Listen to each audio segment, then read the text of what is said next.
What is the origin of the phrase pilgrims and strangers in this world? I came across the phrase "we are pilgrims and strangers in the world" recently in something I was reading and made a note of it. I remembered reading it in David Copperfield, but I seem to have been mistaken about that. It must be a phrase with deep roots, though, because Google finds a ton of matches and writings about Christianity. The oldest match I can find for pilgrims and strangers in this world is in The Pilgrim's Progress, by John Bunyan, London, 1678. The men told them that they were pilgrims and strangers in the world. Sorry, I don't have enough internet points to post links to all the sources. I also found a pointer to Chapter 4 of the General Constitutions of the Franciscan Order, which is titled Pilgrims and Strangers in this World, this URL, and which contains the following sentence: as pilgrims and strangers in this world, having given up personal property, the friars are to acquire neither house nor place nor any other things for themselves, in accordance with the rule. As best as I can tell, this document was written in the 1950s, so it doesn't predate the Pilgrim's Progress, but the chapter title is followed by the following citation: 1.2:11, RB 6:2. 1 Peter 2:11 is rendered in the King James Bible as, "Dearly beloved, I beseech you as strangers and pilgrims, abstain from fleshly lusts, which war against the soul." I don't know what RB 6:2 refers to. The closest match in the Bible seems to be Hebrews 11 verse 13. These all died in faith, not having received the promises, but having seen them afar off, and were persuaded of them, and embraced them, and confessed that they were strangers and pilgrims on the earth. However, the phrase does not seem to come directly from the Bible, since no English translation, this URL, renders it as strangers and pilgrims in this world. And if this is the source, why would the General Constitutions chapter heading cite 1 Peter 2:11 instead of this verse?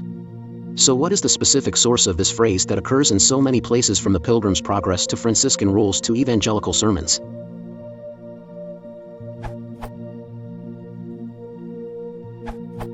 The origin of the phrase goes back almost 4,000 years to the time of Abraham.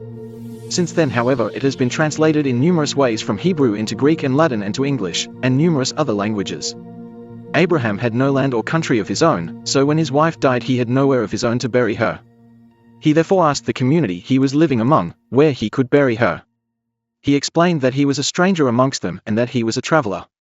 He did not belong to the community originally, nor did he intend permanently to settle there.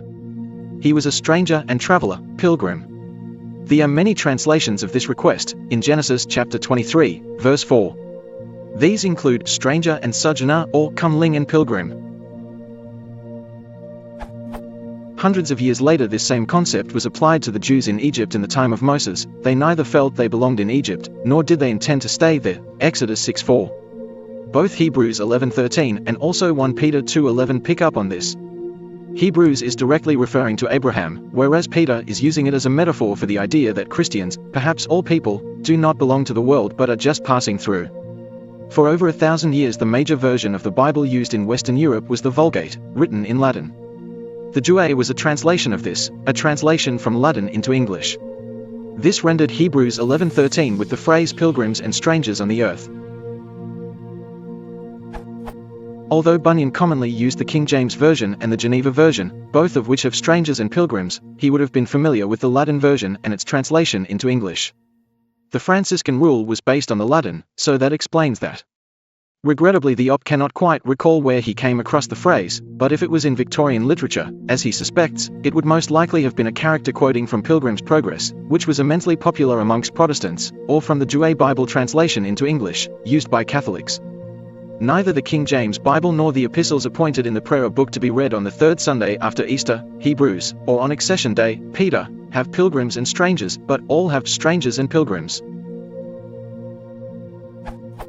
As it has been translated so many times, the exact wording is perhaps less important than the twin concepts it conveys: we do not belong here, and we won't be staying.